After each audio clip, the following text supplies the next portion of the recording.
So, you just traded in your dirty old phone. It's now part of the $64.5 billion secondhand phone market. In 2022, 73.5 million used and refurbished phones were shipped in North America alone. It's an exploding business, and that's because phone makers and the cellular carriers have pushed us all to Trade it in for something new that suits your life now. But who's winning and losing in this booming market? When I asked the carriers and Apple to show me where the phones go, and if and how they make money on them, they wouldn't speak about specifics. That's why I came here, to a warehouse in the middle of New Jersey. Every week, this facility, owned by US Mobile Phones, receives tens of thousands of devices, primarily Apple, from cellular carriers. So this is 3 pallets that just came in, and it should be around 3,000 iPhones. The company then sells those phones. Some go to wholesalers in other countries. Others get cleaned up, put through the refurbished process, and sold to individual buyers on sites like Amazon or Back Market, a popular refurbished phone marketplace. We got an iPhone 11. This one's a great example because it's still kind of dirty. Yep, I picked out that 128 gigabyte iPhone 11 to track the cycle and how it goes from arriving here with a trade-in value of $200 to leaving here with a price tag of $350. To understand, we have to go through the refurbish process. The first stop for our iPhone 11, data erasure and triage. We take the phones, we start connecting them over here to these computers that are all running special software to remove any potential customer information from the devices. After that, the phone is put to the test. Well, many tests. You can't sell a phone that doesn't work. Nice and white, no shadows. Now checking the reds. We're in good status there, right? So you take a screenshot, now hit the slide switch up and down. Say cheese. That obviously does not look good. So that's because of you. We're not going to blame the phone for that. Say cheese. Ooh. So that was it, checking speaker. On the front over here, it's checking flash. You see the light on my hand, so you can say yes, it's on. I'm really not good at this. It's okay. It's day one. You're doing pretty good. The devices now do a test call.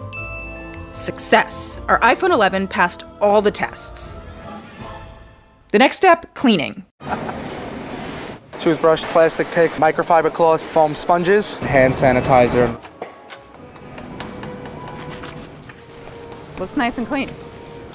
After that, it's on to grading, where someone looks over the device and signs it a grade so they know how to price it. It's going to look at the front glass, the housing, the back glass, if there's any scratches. Success again.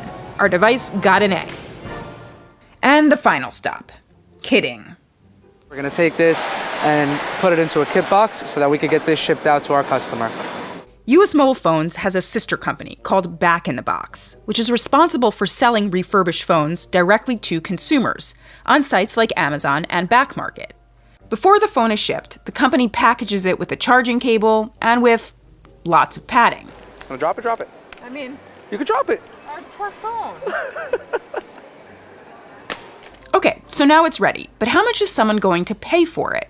Well, for some context, Apple doesn't make the iPhone 11 anymore, but you can still buy a brand new 128 gigabyte model for around $500 at some retailers. Back in the Box, obviously, has to undercut that. Typically, what we like to do is we like to price refurbished products, depending on the grade, between 20 to 30% below its retail price. And generally that gives a good discount for the consumer and gives us enough margin, somewhere between 10 to 15%, to be able to have some money, have some profit to then go and buy more inventory and support the business. On its website, Apple says the trade-in value for a used, good-condition iPhone 11 is $200. Back in the Box told me it bought the iPhone 11 from a carrier for around $250. Then, after the phone was refurbished, it listed it for $350 on Back Market, which takes a 10% cut of that sale.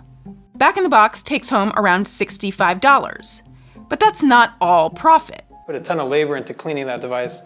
There's also a charger in that box that we had to pay for. There's also a ton of devices that came with that, either had a bad battery or had some other defect that we had to sell at a loss. So we have to make enough profit on the good ones to be able to absorb the hit on the bad ones. So what did we learn here today? Well, that there are more winners than losers in this business. The cellular carriers win when you trade in an old phone and buy a new one.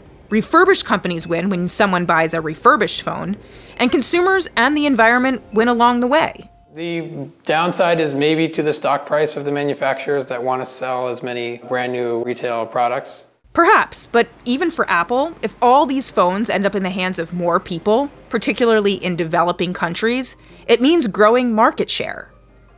And more people buying into the iPhone circle of life.